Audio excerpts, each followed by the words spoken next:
Hello, in this video we're going to give you an introduction to the DigiTran main menu. First, when you open up DigiTran, you will see the menu bar, the button bar, and the DigiTran list. We're going to start off by going to the menu. The File menu contains many tasks that can be completed within DigiTran. You will notice that each task has a name and also includes an image of the button. This is to help you get familiar with the various aspects of DigiTran and the buttons that go along with them. This is where you will create a new job, scope, present, transcribe, and much more. The next menu we have is the Edit menu. Here in the Edit menu, you can edit cases, styles. You can also set up your numeric keypad and your seating charts. Next, we have the View menu. The View menu contains sound setup and options. Those are the two most important features of this menu. Sound setup is the foundation for what channels you will be recording and what devices you will be using for those recordings. We will visit this in a later video. The Cloud menu gives you access to the cloud features. Help and About will give you information on your software.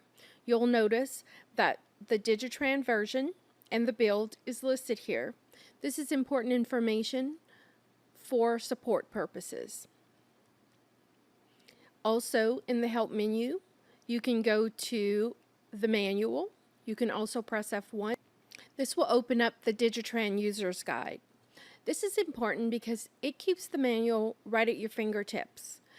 With the search feature of Adobe, you can search for example, for sound setup, and it will take you to all the places in the manual where sound setup exists, thereby giving you directions right there on the screen without having to carry around a manual.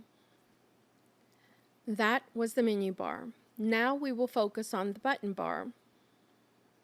New takes you to the New Job screen. The red button is the Record button, which allows you to open up the record aspect and start recording your job.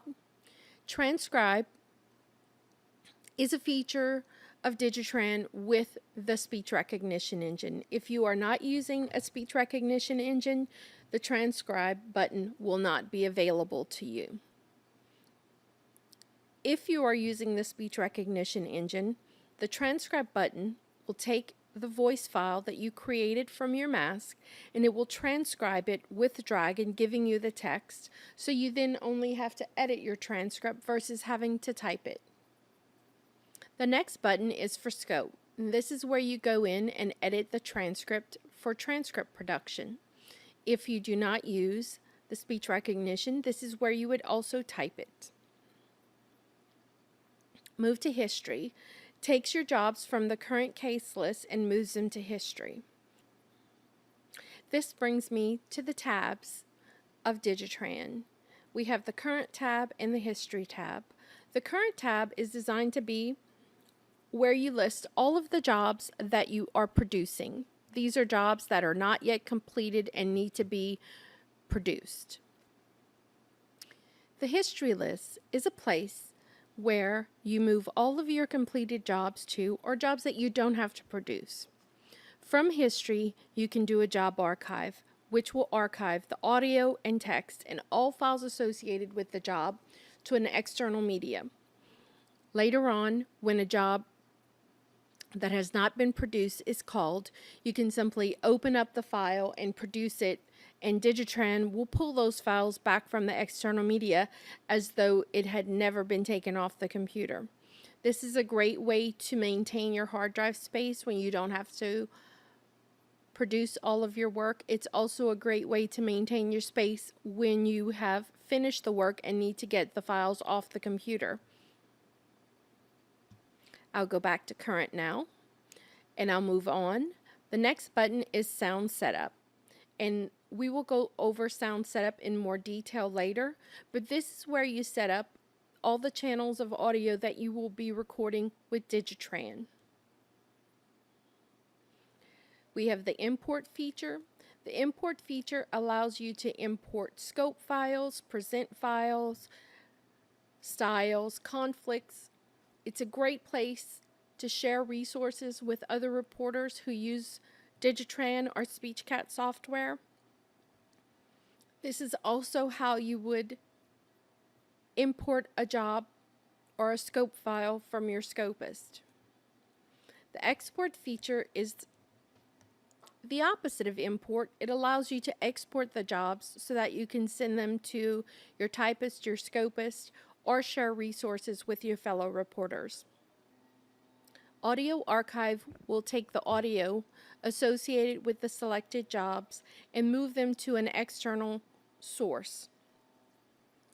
Media Controller Audio Browse allows you to open audio and listen to it with foot pedal control in our Media Controller software. Options.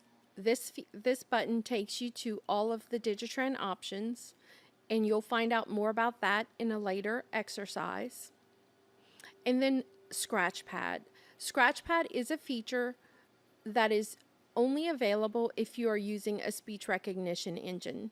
This feature is like opening up Dragon within SpeechCat, so you can do all of the things that you need to do, such as train words, train markers, learn from specific documents, so on and so forth. Next, we have the job line. You'll notice that I have all of these jobs listed here, and we have job title and note, which are input on the job information screen. Case and style are selected as you're creating a new job. The created lists the time and date that you start the job. The status indicates to you whether the job has been created and nothing has been done with it, such as new, or recorded, or scoped, meaning that it's been edited but is not finalized, and presented indicates that it's moved to the word processor and has been finished. Then we have audio archives. Notice that most of mine say no. This is because I moved my jobs to history and do job archives there. But if you had done an audio archive, it would tell you that that is in fact the case. Compressed files lists whether or not the files have been compressed for the purpose of saving space. The record time indicates how long the record time was on the specific job. And then you also have the version, which lets you know which version of DigiTran you used when you took down a specific job. Thank you so much and have a great day.